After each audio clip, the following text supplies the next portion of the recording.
So, welcome everyone. Welcome to this Thinking. I'm very happy to say that we're clashing tonight with Estonia versus Latvia. So, much appreciated that you took the trouble to choose Eurosport 2, as it were. In case you're wondering, that brilliant song was by Richard Dawson, and it's called Two Halves. And I thought I'd spare you a rendition of 3 lines because I think you're going to get plenty of that in the next couple of weeks. So check that song out. It's got the line, "You're not Lionel Messi, just pass the bloody ball." So I think we can take that all to heart tonight. If you're sort of rambling away, just remember to send it across to the next person. So I suppose the thing about sport and tortoise is, we don't actually often do think-ins on sport. I think some people probably imagine that football's not that important, and of course they're right in that. But as a man once said, it's the most important of the least important things. So I think it's a tremendously valid discussion for us tonight, and especially it's a week when we should be getting massively excited about football. It's the much delayed Euro Championships start tomorrow. England and Wales and Scotland are all going to be in action. There's going to be like actual fans in stadiums. Someone probably will sing at some point, "Football's coming home." But I think that's what lies behind our question tonight, which is, fans versus football.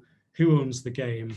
And really, another way of putting it is football really coming home, or is it just locked us out of the house and put the rent up? It does feel like a lot of us have been disenfranchised, and that so much that is unlovable about the sport has been on display in the last few months. And you particularly think of that attempted coup by the biggest teams in Europe, the European Super League, which lasted about 10 minutes about a month ago, but is still the repercussions of that being felt. And I think it's going to be impossible for us to talk about the state of football and what needs to be fixed tonight without also addressing fans in Middlesbrough booing the England players as they took the knee before kickoff, not once but twice. So I hope we'll get to that as well. But there's going to be a really wide-ranging discussion, I'm sure. My colleague Zav, who is a Burnley fan, is going to be managing the chat tonight. So the way this normally goes, that's where much of the I think we should call it bants happens. And if you make a good point there, we'll try and bring you into the conversation that we have on the main stage. But I want to start really with our invited guests tonight. We've got Sanjay Bandari, who's the chair of Kick It Out, is with us. Manchester United, I believe, so he'll have to answer for all of their sins over the years. Mark Oliver, Mark, you've advised everyone on all sides, it seems, of the equation in football and TV rights over the years. So, you're going to have to sort of be our conduit into the world of big football and big finance, I would imagine. And sadly, we aren't going to be joined by Chris Powros tonight. She's unfortunately had to go to a family emergency. I mean, talk about intersectional. She has a lot of roles, including with the Football Supporters Association. So we mourn her loss this evening to our conversation. But I know there's going to be some great voices in the room. And Tim Payton is with us as well. And Tim, for his various sins, you can see by his tiny little enamel badge there, is a modest Arsenal fan. So that's all good. Now, let's just start with a really straightforward question. I'm just going to whiz around all 3 of you, and I'm going to start with you, Sanjay. What's wrong with football?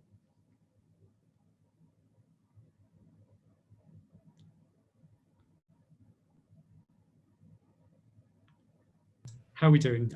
Sorry, I'm just trying to unmute myself and click the right button. What's wrong with football? Well, how long have you got? Just hit me with a 2 or 3 quick fire. Yeah, how long have you got? look, it's I think the root of it. They say that money is not the root of all evil. The love of money is the root of all evil, to correctly quote it. And I think that's part of the problem in football, is actually the love of money is has overtaken the game. And there's an addiction to PR. People are so addicted to being seen to do the right thing and for claiming credit for things rather than actually driving real change. I think there is it's a small industry that thinks it's a big industry. You know, I came from big corporate background. You know, the biggest in business in the football industry, you know, certainly in the UK, you know, in terms of turnover is probably Man United. There are others that maybe in and around the same area. But there are engineering companies in Manchester you've never heard of that are bigger than them. Of course, what's different is, and this is where the opportunity is that the reach of these brands is absolutely enormous. Everyone feels like they have a say in the organization that they are affiliated to, that you have an affinity to. As a fan, you don't change your club. It's not like I'll go to Sainsbury's if they don't treat me well. I'll go to Tesco's. If I support Man United, which I do, you know, if they're not doing well, I can't just go down the road and support City or Liverpool or someone else. You haven't been tempted by Salford, I take it. No. Man United So this is the challenge, you know, when you've got this perfect storm of an exploitable group of people in loyal fans and the love of money and the love of PR. It's almost it's a wicked combination. So, you know, and I think actually driving change in an unregulated industry, you know, and it's quite fragmented. It's a difficult family to pull together. You know, we talk about the football family, but it's more like the Addams family. You know, and actually everyone sort of fights amongst themselves. So there's quite a lot there, I think, to be going on with. That's a good start. I'm going to throw that one straight to you as well, Mark, just off the top of your head. Go on, what's wrong with football? Well, I'm going to start by saying not as much as a lot of people have said. Yeah, there are problems. There are some clubs and some parts of football that seem to put money ahead of anything else. There are all sorts of problems about the way it's organised. It has a structure, a governance structure which was invented for kind of the early days of professional football, which finds it difficult to deal with some of the commercial forces at play. It's very labyrinthine. It's very difficult to get any change done. But in some ways, we shouldn't punish ourselves too much. I mean, the Premier League as a league is a very compelling league, the most compelling in Europe. It has its issues, but we know it divides its money the most equally of all the big leagues. It's produced 6 clubs that have global reach and some others that don't do too badly either. It's managed to have 2 All England finals in 3 years in the European UEFA Champions League. So some areas of football aren't working too badly. So we shouldn't be, and as I said, some of the problems are because you've got a partly commercial business, not totally commercial business, that is delivering something which is not purely commercial. It's about passion and loyalty and almost tribalism, working under a structure which is extremely bureaucratic. So that's where the fault lines kind of come apart slightly, and you see it every so often. And I'm sure we'll see it again. So you're actually a relatively optimistic viewer of the scene then. That's quite surprising to me. Well, I think there are some things wrong. The second tier of football in England has its problems and needs to be sorted out in a different way. The share of money that flows down to the second and third tiers probably isn't right. Right. I said we shouldn't beat ourselves. The state of English football, we'll get on to British football. That's more complicated. The state of English football is actually, in performance terms, actually doing quite well on the pitch.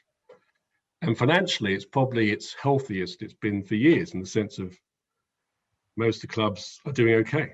And at the top of football. The clubs that lower down aren't, and that's an issue. Yeah. But the days of massive spending by individual clubs, which destabilised the league, are over, really. Partly because of financial fair play, and partly because people have come to their senses. Mm-hmm. Interesting. Well, a surprise bit of early optimism there. I'm not used to that at a football ground myself, but it's good to know it exists. Tim, I'm just going to bring you in then. Come on, you've had a moment. Let me chuck that to you. What's wrong with football? What's wrong with football is that it's so great. It is the most powerful thing in our society. You said you don't cover football very much. Well, in many ways, more fool you. Yeah. Do you know more people watch, volunteer, play or spectate at football than vote in general elections? Now, that might scare you, or you might think that shows you just how this power that it has. And what we've seen in the last month, which I think was the root of your question, is actually really uplifting, because what we saw was the love that people have for football. Its power to embrace so many also means it can be exploited. You can get investors who come in and try and monetarize that love, that passion, that tribalism that we have for our clubs. But they went too far, didn't they? They pushed it too far, to the extent that the Prime Minister had to step in and say he was going to drop a legislative bomb in on them. I was talking to the Prime Minister as an Arsenal fan a month ago. I've had more conversation with Boris Johnson about being an Arsenal fan than I have with Stan Kroenke, who owns my club.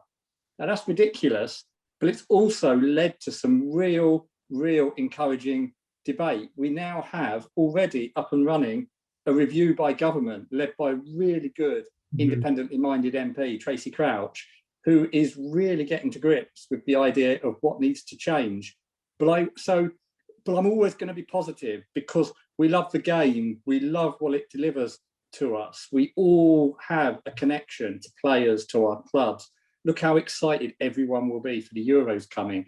Football is wonderful. It can be even better. And the events of the last month have given us a platform to make it better than it's been for a long time. I'm swept away by the optimism. This is what it's like in the pub before a Newcastle match. I always say, like, for all of my life, it's enjoy the build-up, because as soon as the match starts, it's going to be, the usual.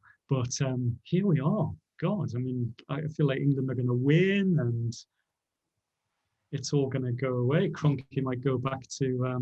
Well, what we have, and I've been around this debate for too long, but what we now have, we actually have a government and a review that has terms of reference that talk about 50+1, that talk about golden shares, that talk about independent regulation. We have a debate about the future of football like we have never had. Now, what will happen? There's a lot of onus on football supporters, on fan groups like the Arsenal Supporters Trust and all the others that I work with. And people might be quite surprised at how closely, I work with Manchester United and Spurs and Liverpool's Trust, Spirit of Shankly, and so on.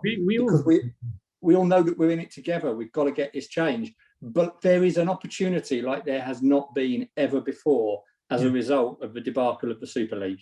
Yes, interesting. Well, as you say, I mean, we can talk a little about that fan-led review as the hour goes on. But I'm just going to before we really delve into the rights and wrongs of how football is regulated and what we should do to fix that. I do think, as I said at the top, really, that it's impossible to have not to talk about racism and frankly, that quite shocking moment when some of the crowd at least booed the England players who they'd paid to come and watch.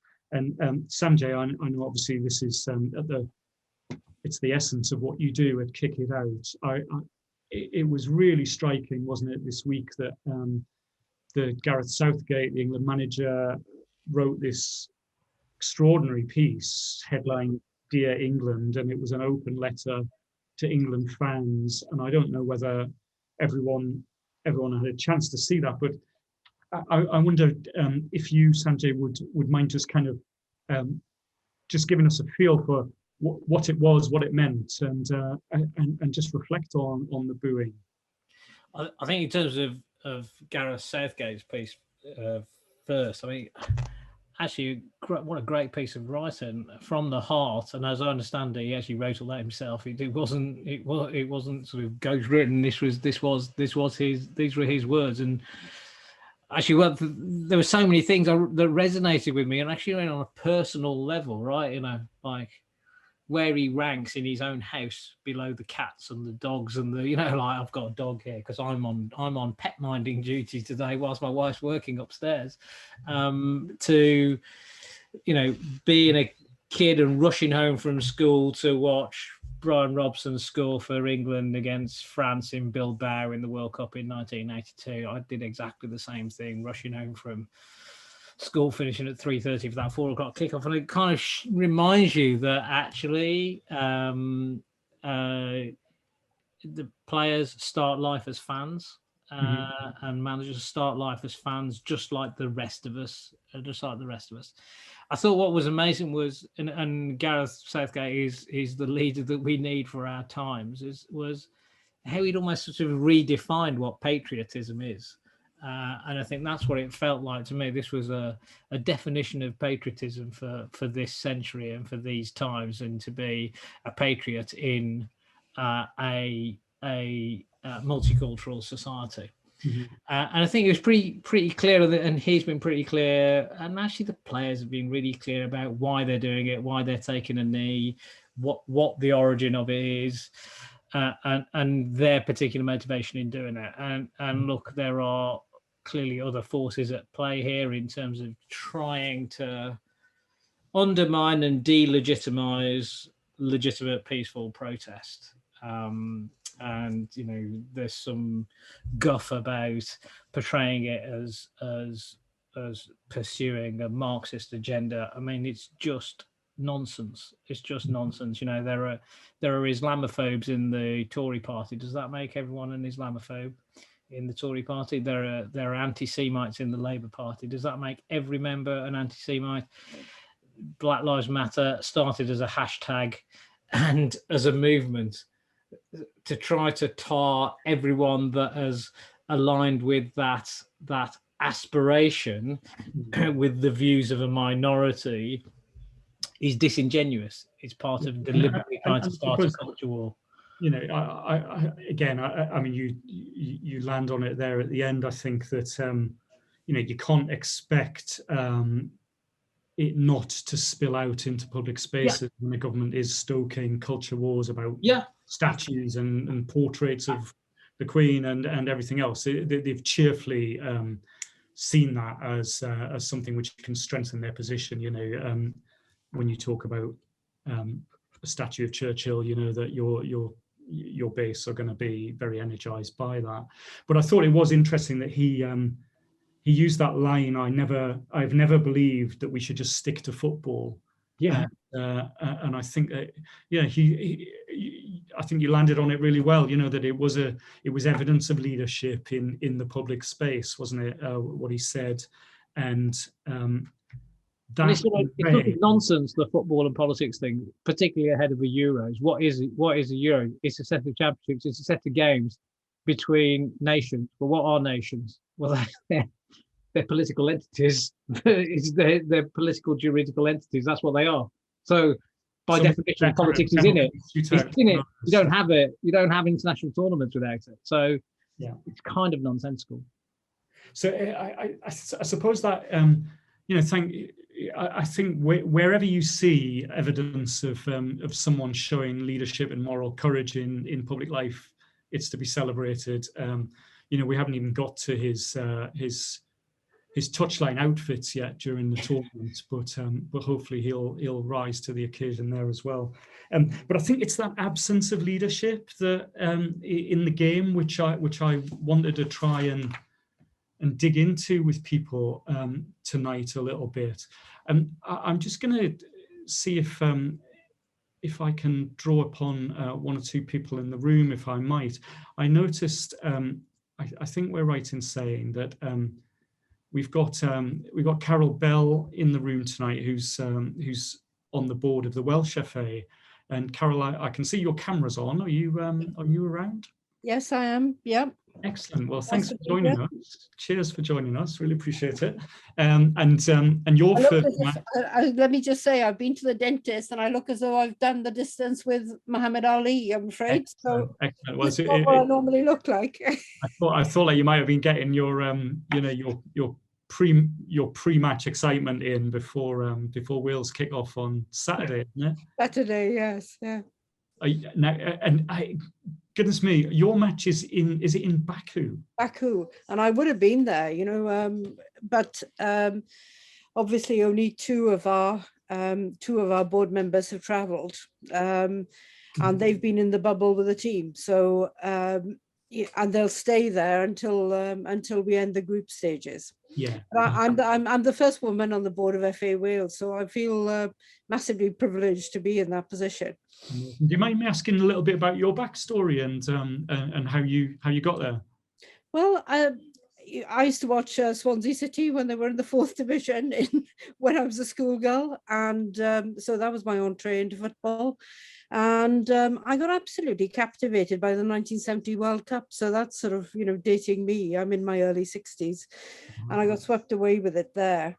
And when FAW decided to have a governance review 2 or 3 years ago, and decided to form a board rather than having only a council of 35 members, I was approached because I sit on a number of boards in Wales. I speak Welsh, I grew up in a Welsh-speaking family, and obviously love football. So I was lucky enough to get the job. So I'm not the expert on football. I'm the expert on governance and strategy and that part of things. And I'm leading a working group on creating the sustainable football association of the future at the moment, which I will expect. What does that look like? Is it grassroots first? Is that your emphasis? No, it's throughout the whole pyramid. And as chair of that group, the first thing I did was to try and populate a group to work on this issue, to be very data driven, which is how I am. I'm an ex-stockbroker, and I'm a scientist, and I've always based everything on data rather than what somebody's heard down the pub, basically. So do you think it'll catch on? It might, I suppose. Pardon? Do you think that'll catch on? Might catch on. But I've managed to put together a fantastic, diverse group of people from all over Wales, and we expect to sort of get this work done by about September, and then report to the FA Wales board and take it from there. And a very simple question: what do you think the problem is you're trying to solve, and what do you think the answer to it might be? Well, what I want to know is, it's the question I always ask: is what does good look like for a small nation like Wales in football? Right? We are not England. But we have some very talented players, and what are the conditions that allow the next Gareth Bale to come out of the system, and what will draw everybody in Wales to play the game or to watch the game, and that's not a lot of people know this, but more people play football by a long way in Wales than play rugby, right? Interesting. That is interesting. I love rugby too, so let's not. So it's not either or. It's both for a hell of a lot of us, especially people in South Wales, and we have the 2 biggest clubs in South Wales, of course, playing in the. They have played in the Premier League in comparatively recent memory. So. So you're trying to light a fire under the enthusiasm and get more people playing the game and discover the next Gareth Bale. That's your. Well, yes, but I'd like to see, as a businesswoman, I'd like to see this football association of the future being joined up top to bottom, Yeah. and with the many thousands of volunteers that we have, having the access to the right things in the right way, so that they're not having to reinvent the wheel every time a new piece of a new initiative comes through, because we're very much governed by UEFA and FIFA and what they're coming up with, and it's really important to me that we help those people who are giving their time quite freely to ensure that grassroots football gets done in Wales. Fantastic. Well, power to you, and we'll look forward to seeing what you come up with in the autumn. Thank you. I wonder, Tim, I might just come back to you if I could. Let's have a look at this this attempted coup that happened about a month ago. 12 clubs, 6 of them English. It didn't seem like any of the English teams really came up with the idea, but a lot of them kind of almost jumped on the bus at the last moment, thinking they were going to be left behind, and then seemed to bitterly regret the direction of travel the moment it sort of became public. I wonder, to remind people what it was about, I suppose it was this group of clubs seemed driven by Juventus and Real Madrid substantially. We're trying to essentially create a tournament where they would qualify every year forever, and franchise football, and change and really fundamentally change the integrity of the national leagues, because presumably they would have put out weakened teams in their domestic leagues, right? Because it wasn't important anymore. Now, let's just ask a sort of slightly contrarian question. What was so wrong with it, really? I mean, what was so terrible about it? The number one thing that was wrong with it was franchise football, which means it kills the entire ethos of how the English game has structured for over 100 years, which is the pyramid and sporting competition. And every football fan lives with the dream of being promoted and the fear of being relegated. And it's the result that matters and determines where you finish. Now, of course, money has become increasingly a factor. And, in many ways, I support a club like Arsenal now. I say the version of relegation for Arsenal is not qualifying for Europe, which has happened this season for the first time in 25 years. But of course, the European Super League would have killed that, because as you said, they would have qualified every single year. So it renders a lot of the Premier League redundant or meaningless, and actually, because wherever you finish, you're in it the following year. So that was where it kind of went against the spirit of fair play we have in this country, and why there was, I feel, almost like that national uprising. It doesn't matter, the broadcasters in Parliament, supporters of clubs, but broadly, people who wouldn't really identify with football just looked at it for about 10 seconds and went, nah, that's wrong. That's not right. Which, of course, is why the Prime Minister got himself involved. He's not a football fan, but he knew that he had to reflect and represent the way the country felt. I mean, he certainly he's got a nose for a populist cause. I think that's. Well, I don't like using the word populist, because it kind of, in my word, it's slightly denigrating football fans.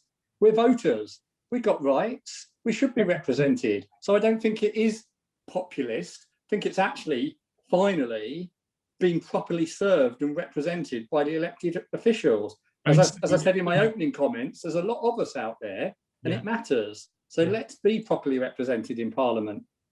I think it's certainly true that it's a very long way from only regarding football fans as a problem, which is, probably how we grew up in that atmosphere.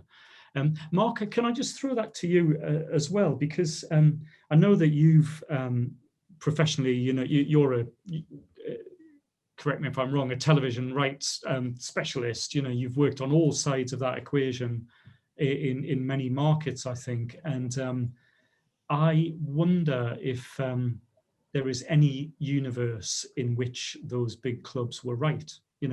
Are they entitled to more money? Are they the ones that are the big draw for these, lucrative TV deals around the world? Are they entitled to have tried to go their own way and take charge of their own destiny? Well, they may have been right. Well, legally, they were right that UEFA and FIFA would probably be limited in the extent to which they can punish them. In fact, I think that might be tested because the founders of the Super League, who still are at the Super League at the moment, are going to get into a legal battle, I think, UEFA, when UEFA tries to exclude them from the competition. So they got one thing right, which is UEFA's power to effectively punish them could be contested in the courts. However, they got the politics wrong completely, because football is political, small p and big P, and politicians pick up public sentiment, and politics is part of the national culture, and that they got completely wrong. Yeah. The reaction was obviously going to be pretty hostile in the European countries, although not as hostile in Spain, you notice. And I think that's where it all came from. It came from, in fact, I know it came from Real Madrid, and Real Madrid and Barcelona's problem is their business model. And remember, these are clubs which voters do have influence over. The presidents are elected by the fans. Yeah, yeah. Presidents have a manifesto, basically, like politicians. They promise to bring victory. So they're not controlled by financial interests in that sense. The fact that some of the presidents are themselves billionaires is another thing, but they are elected and have campaigns and they promise things. And the Real Madrid and Barcelona strategy, which has dominated European football, they've been the two strongest clubs in European football, is bust. And they know it. So they were desperate to find a different way of monetizing their global fan base that gave them more money. Juventus, I guess, it's owned by the Agnellis, and it probably doesn't have as pressing, and they keep on winning, or they kept on winning the Italian Serie A up until this year. But the trouble is, both the Spanish and the Italians are trapped in leagues which are only worth half as much as the Premier League, right? Interesting. And you know what? I spent a few years living in the US, and it's really fascinating to see how people consume football there. And you know, the only time that they will get to go into a stadium and see European teams, it's Chelsea playing AC Milan, or it's Liverpool playing Real Madrid in the New York Jets stadium, something like that. And it's entirely natural. You know, I had really definitely very committed US colleagues who were who their first love was the Champions League, and you know, no doubt they were salivating when it got to the bit where you would get the giants coming up against each other. No, the global fan is probably, and let's not talk about them in one, because there are different kinds of global fans from different parts of the world, and they have different relationships with the clubs. Some more recent and more kind of brand and star driven, some historic, that goes back to who they supported when they were a child. But the global fans are probably more interested in this than the domestic fans, and that's where they think the growth, and that's where the thinking came from. But global fans aren't that vocal. They don't stand outside your stadium, and they don't vote for the national government, which is going to decide how you're actually treated in your own country in terms of tax and regulation. That's why I mean it's a political miscalculation. Yes. They probably also miscalculate about how much the global fan would kind of really want this. I mean, there is they do want it as an entertainment, and they would like more spectacle, but that's not the same relationship with a sport that a domestic, traditional, intergenerational fan has.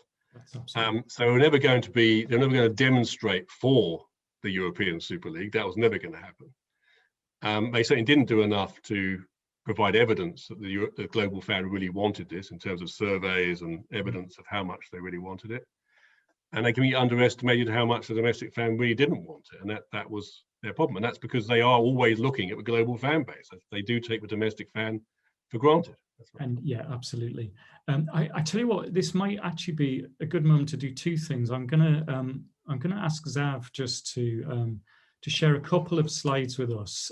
We had a few at the top of the thinking, and I think they just sort of go to show some of the financial imperatives that some of these clubs are feeling. And Zav, I wonder if you could just give us like the 10-second version of each slide and just tell us what we're seeing. Yeah, of course. So this first one is it's showing maybe some of the financial argument behind the European Super League. So these are the 12 founding members, and you can see basically all of them except Chelsea have massive debts. Spurs has the biggest debt because it's kind of financed a stadium, and actually all 12 of these clubs have kind of seen their revenue fall in the last year because of the pandemic. A very simple, very like an instant, the scales fall from your eyes when you see that. I think okay, massive debt, understood. Go on, let's whiz through. See how quickly we can do these. I mean, this is interesting. There's a company called Brand Finance, which assesses the value of clubs. And these same European Super League founding members have seen their brand values increase massively between 2016 and 2020, and at least by the metrics which Brand Finance use, which are quite complicated, despite the European Super League controversy and despite there being no crowds for a lot of last season and some of this season, the kind of brand value of all these clubs hasn't really decreased all that much over the past year. Yeah, so at least they didn't put much of a hit then. Yeah. Yes. And then we go to the third one. This is probably maybe the more optimistic side. So this is the top 10 performing teams in the Premier League this season, and next to that is their spending ranking. So it's all these teams are ranked within the Premier League in terms of their net spend, so how much they spend on transfers, how much they spent on transfers in the past 10 years versus how much they've taken in. And you can see, sorry, go on. Yeah, and you can see that clubs like Leicester City and Leeds United have massively overperformed. So even though, you know, Man City and Man United have had the highest net spend in the past 10 years and have performed the best in the Premier League in the most recent season, there is still clearly capacity for clubs to kind of outperform. And so it's not like money completely. I think that's the look away now slide for Tim, isn't it? Yeah, Arsenal. Yeah, Arsenal slightly not getting value for money on their transfers there. This is the one this is the one that Mark just made me think of, because what this goes to is how significant is the fan going through the proverbial turnstile? Yeah, so I mean, I guess it can't be understated that the presence of the fan probably does influence the broadcasting and commercial revenues. They're not completely separate categories, but at least, you know, looking at Premier League accounts, match day income, so ticket sales and stuff like that only makes up 13% of Premier League club revenue, and even in lower leagues, it's only 21%. And for context, the first Premier League season back in 92-93, match day revenue made up 43% of club revenue. So clearly the broadcast and commercial side is, at least financially. And if you spend a little bit of time with that graphic, you'll sort of digest that you know, the money from broadcasting has virtually doubled in 5 or 6 years. The money from sponsorship and commercial revenues has gone up, you know, from $1 billion to about $1.5 billion. And interestingly, I mean, the money that's coming through the turnstiles, it's a pretty static sort of level of income. It's gone up by about, you know, it's not unreasonable. It's gone up by about 20% or something. But if you're first and foremost a business person at the top of a club, you can see, you look at that and you think, well, I know where the growth comes, and you can see why they would think we've got to be at the top table every season without risk, because we have to stay part of that money go around. It's really fascinating, and thank you for all your work on bringing that together. And so the second thing I wanted to do, and look, there's one more that I skipped over. It's what it is at a glance is money and the euros, and you can see right there that in 1996, when you know, I was at Wembley when Gareth Southgate missed that penalty, the whole tournament was only worth 66 million euros, and in 2020, 371 million. And even the Croatians with their far-right nationalist fan base and their anti-vaxxer squad will get some of that pool of money. So hurrah for that. What I wanted to do next was turn to someone who's like a passionate fan of a lower league club, and if he's there, my colleague Andrew Butler, should we see from his room if we can tell who he supports? Are you there, Andrew? Yeah, I'm here, Dave. Yeah, you can just about see. Yeah. Can you just see what? Go on, reveal yourself. There it is. There's my Leyton Orient shirt, draped with multiple scarves of different teams and different occasions. But yeah, that time you won the Champions League, and what the reason I wanted to come to you was just to think about there's a really interesting relationship, isn't there? There's commercial ownership of a club, and then there's emotional ownership of a club. And for the avoidance of doubt, I mean, you own a chunk of Leyton Orient, don't you? Because you've been there your whole life. I mean, funny you should say that on a day like today, because today I renewed my season ticket for next season, but not just one. I buy 3 season tickets because it's actually quite hard to convince people to come. But if you tell them that you can come for free, they often do. I'd be interested to know everyone's thoughts, especially Tim and Sanjay's, because as a lower league fan, I feel much more invested because I feel like I need to give the club money.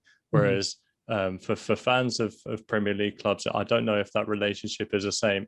It feels like every time I go to the club, I do make some sort of tangible difference. Now, I know that probably isn't the case because, you can shout or say whatever you want and they sometimes kind of just, the players will scan it out. But because you're one of only 4,500 people in a stadium or less than that, it feels like you're part of a smaller community, therefore you can affect more change.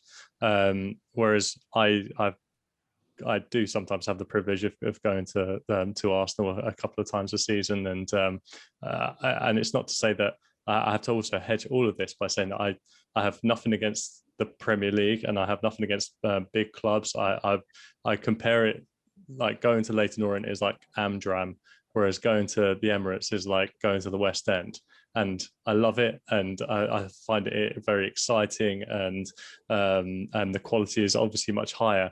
But there is something that pulls you towards the club that you've always supported. But there does feel like, as a lower league fan, there is a stronger connection because there is fewer of you, and because you pay your season ticket money knowing that the club literally needs this money. So that's the reason why I don't just buy one, I buy 2, and the next season I'll buy 3. I also think you made a point to me the other day that if think of, again, I'm not picking on Arsenal, Tim, but think of like a week's wages for Aubameyang, that could go to Leyton Orient and actually make a difference. I'm not suggesting that is the actual transference that should happen, but it's clear that the money at the top is really not trickling down at all, and it needs to. That's step one of how you dignify this game, isn't it? Well, there's so many different issues you're raising there. I think you have to be really careful on the idea of money going down if all we're going to do is spend more on players with it. And I think one of the biggest scandals of English football of a journeyman in the Championship earning £2 million a year, much more comfortable, with Mo Salah earning some of the highest figure in the world because he's one of the world's great talents, bringing up our league. So I think there's a balance to be got there. But I thought the point that's most important that I want to come back to is about owning the club. Now, as members, as season ticket holders, we don't own. Until very recently, I owned shares in Arsenal, as did many other Arsenal fans. And I think that is true custodianship. And that is the Arsenal Supporters Trust #1 message for Tracy Crouch, is allow supporters to invest in their clubs, allow them to become shareholders. That way you are contributing financially, but you are also getting a stake and a say. If I own shares like I used to, there was an annual general meeting where I could hold the directors to account. There was report and accounts published according to company law. There were protections to the articles and associations that the shareholders had at a certain level. So I think we've got to go back to looking at recognising that we are the true custodians. We are the best owners to have. And I don't think, I've seen some of the chat, people asking about 50+1 in an ownership context. I don't think that's possible anymore in English football. I think we are privately owned, and that's at the level of confiscating property.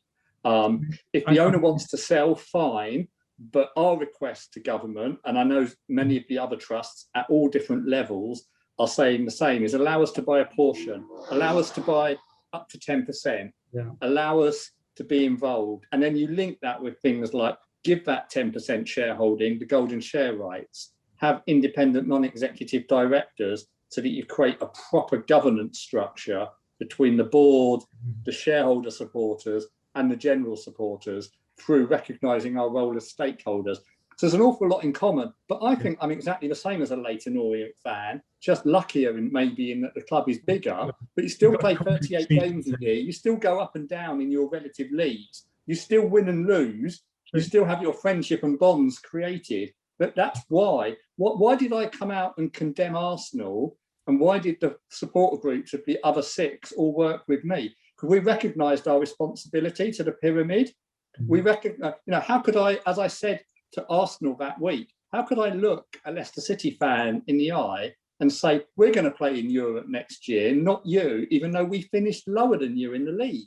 It completely went across any sense of sporting ethos or what being a football fan is about. I think that's right, isn't it? I think that's absolutely right. And we've all felt that, I think. Sanjay, can I just come back to you? I don't know whether you have views on this, but we talked about the 50+1 briefly there, and again, just to remind people, this is the German model. German teams were notably not part of that European Super League, and I think I'm right in saying that since the 80s, the legislation in Germany is that 50% plus 1 share is owned by the supporters, and the consequence of that is Bayern Munich win the league every year. But still, it's good, and I think we support it. But what do you think? A few different issues there. So just coming back on the previous question, I mean, in terms of do you feel that when you support a big club that you're as valuable to them? Well, it's a bit like Tim said, really. I mean, I'm of a certain age. I started supporting my club in 1974 and going regularly from the 80s. They needed me much more then, but than you do now. Than they do now. You're a very small, even smaller percentage of their income, so you matter less. Even if, like me, you apply for every single away match and go to as many away matches as you can as well. You're less important to them, sure, than you were 20, 30 years ago, and less important to the club, almost by definition, than a supporter of a small club, where there's almost like a tangible impact of what every penny you spend. What is different, what is the same though, as Tim said, is the feeling's the same, the affinity's the same. Football is, as we've seen over the last year, is about connection. Football is actually about fans and players, and the club is the conduit and the connection between the two. And actually, there's probably some other things missing off your slide earlier. If you looked at the revenue from match day income before 2014, most clubs in the top flight have had frozen ticket prices from 2014 onwards. That's because the TV money means that they don't want to annoy their fans, and there's no need to go after them for money, but they need full stadia. So actually, there's no point. The marginal gain from that is lower than the hassle and the stick that they'll get from supporters. You look at the previous 20 years and the price of season tickets. My first season ticket was, I don't know, 100 quid. It's now 3 or 4 times that size. So you have to actually look at it in context. I think there's. But I suppose my question is really, is there a mechanism, do you think, where fans could have a voice in their club? And for the same reasons as Tim, look, I think 50+1. Look, you can't. It's really hard to just take something from a completely different jurisdiction legally, a completely different culture, and just plant it in. 50+1 has been in German football for donkey's years, and so it's really hard to just create it here. I think if anyone goes into this with the expectation that you're going to get 50+1, you're going to be massively disappointed, because in effect, what you're trying to do is confiscate an asset. And I'm not sure the state is going to want to give the Glazer family, you know, £2 billion for the joy of passing that on to the supporters. 50%. They're not going to do it. And actually, guess what? As a fan, I don't want them to do it. What I can see is much more likely to happen is some kind of golden share or some reserved matters on very specific things. Yes. You can't do these without the consent of the fans and the members. That's more likely to happen. Have you heard this line from Gary Neville, who everyone I imagine will know as, you know, former stalwart of your club and now a club owner and a, you know, very vocal presence on TV. I heard him the other day talking about this idea that the clubs should almost be like listed buildings where you know, you're going to need permission before you can change something, and so if you want to move the ground or you want to change the name, which is if you wanted to change the name, like I think it happened with a couple of clubs, or, you know, Cardiff, you know, Hull Tigers, wasn't it? Hull City were going to change to Hull Tigers, and actually, don't forget that United became sportdirect.com, I think. That was the arena. I think it was the stadium. That was the club. No, I think that was the stadium. I think you're going to get kit colour things. You know, like Cardiff City changed the kit colour from blue for years and years to red. So I think some of those things are more likely to come through as being, there'll be a golden share to prevent things like that happening without the consent of fans. But Sanjay, thank you for that. I'm conscious of time here, so I'm just going to whiz along. I'd really love it, Mark, if you would come back in just for a second. Again, turning to this this fan-led review that Tracy Crouch, the former sports minister, is running. It feels timely, and it seems like she has already said, in fact, publicly, there is going to be an independent regulator. So that sounds like legislation is on the way. I suppose the question is, what should they regulate? Yep, that is the question. What's the answer? They can regulate ownership. They can regulate behaviour. Mm-hmm. They can regulate the flow of funds, I guess, between the pyramid, down the pyramid. Mm-hmm. They can regulate lots of things. So just creating a regulator really isn't that informative. It's what they're going to regulate. Yeah. Tell me, I mean, again, you've been steeped in a lot of the rights deals in the past. What do you think would be a meaningful lever to pull if you did create this regulator? I think what's most needed is someone who can bring the disparate parts of football together. Mm-hmm. To decide on the plan. And the problem is the organisation that's supposed to do that in England is the FA, right?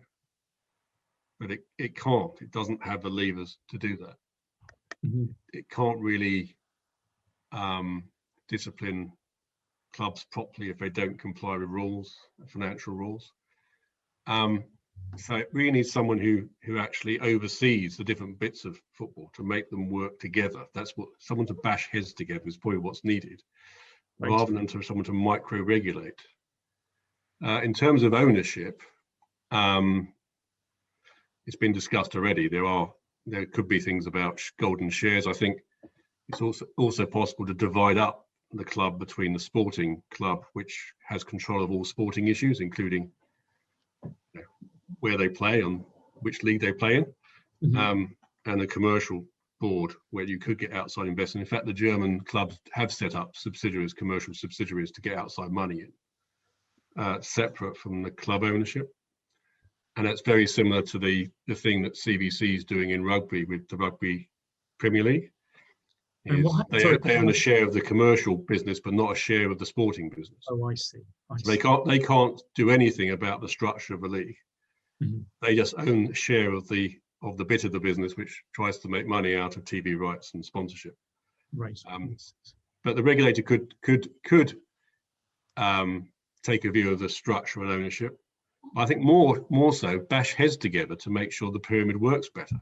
Right. And that would be, and they have the powers to do so. So they would have to have backstop powers. If they didn't, they could do something about it. There are practical steps, I think, that can be taken as well on in these cases where clubs get into financial distress. You look like a club like Bury FC, who got expelled from the league, I think in 2019, and it's very difficult, isn't it, for a credible fan group to emerge to try and stage a buyout. And I think that I'm right in saying there are mechanisms where you could each club in the lower leagues could have an entity that would be regarded, as it were, as the official sort of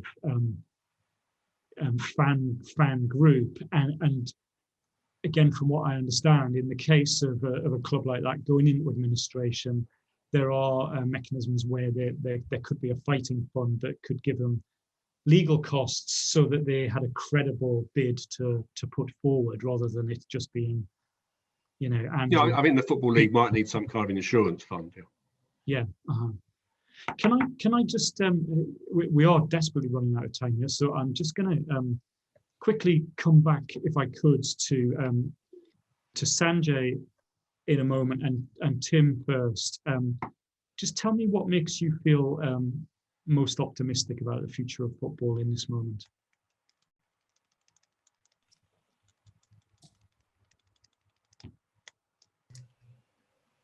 Tim, you're on mute. I think I've you got it. Come off mute now. Well, optimistic. Short term, there is going to be a wonderful competition of football starting tomorrow, and the sun is shining, and we're all going to enjoy it. And maybe it's because Arsenal have become rubbish in recent years, but I've swum back to enjoying international football more. And I think one of the reasons is it's not about money in the same way. You cannot buy, Portugal cannot buy Spain's best player. You are dealing with the players that are created in your own country. So there's something more pure about it. And I really enjoy it. And we will all enjoy watching it. It's going to be a wonderful spectacle. What I'm looking forward to, Leicester City won the FA Cup. Villarreal won the Europa League. The greedy Big Six and across Europe got a bloody nose that has led to a restructuring project in the UK. And I think fans have found their voice. We had a dummy run, remember, 6 months ago, and Mark will know all about this, when they massively screwed up by trying to charge us £15 pay-per-view. Mm-hmm. And the big fans came together there and overturned that within weeks with a really powerful campaign. And then the Super League. So fans have realised that if we speak up, we've got more power. What we need to do is keep going now, make sure that Boris Johnson holds to his promises. As Mark said, you need a little tweak to competition law to allow the FA to genuinely have the power to regulate, put some independent people in the FA, including supporters. Mm-hmm. And I'm really optimistic because football is such a wonderful thing. It will still be there. We just have to make sure it's there in the right shape for us to enjoy. Goodness me, you're buoyant, and no one would believe that you just finished like a sliver below Tottenham. But it's done you the world of good. But that's, you see, as football fans, that's why in a way it's ridiculous. It's 22 blokes kicking a bit of leather, but what it works on is the hope. You always hope the next game you're better than the last game. Mm-hmm. So already, you might not know this, David, but Arsenal are top of the table at the moment on alphabetical order, are you? Yeah, so I'm always optimistic.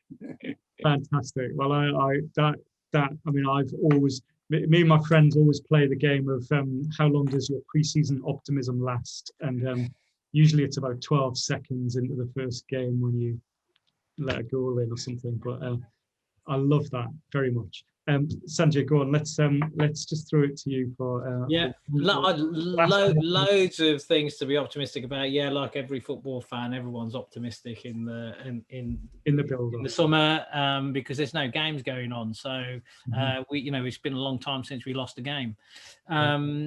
So yeah, I mean the The Euros, everyone loves a tournament, and actually how amazing this country is with a big sporting event. I was at Euro 96 like you, all those games at Wembley, all the games at Villa Park. This country is amazing. It was in the Olympics in 2012.